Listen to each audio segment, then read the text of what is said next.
How to raise a support ticket on Gemini. First of all, open the app on your device and log into your account if you haven't already. Next, tap on the profile button in the top left corner of the screen. Scroll down and select the Support Center option. Once you are in, look for the option to submit a request or contact support. This is where you can raise a support ticket. Tap on it and you will see a form asking for details. Start by entering your email address, choosing the category that best fits your issue, and adding a subject. Then in the description or details box, clearly explain your problem so the support team understands your request. If needed, you can also attach a file or a screenshot to provide more information. After filling out all the required details, tap the submit button to send your support ticket.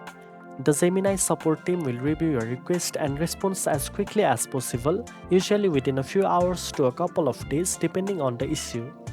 You can check your email for updates or replies. Now you know how to raise a support ticket on Gemini. If you found this video helpful, don't forget to like, share and subscribe for more trading tips. Thanks for watching and I'll see you in the next one.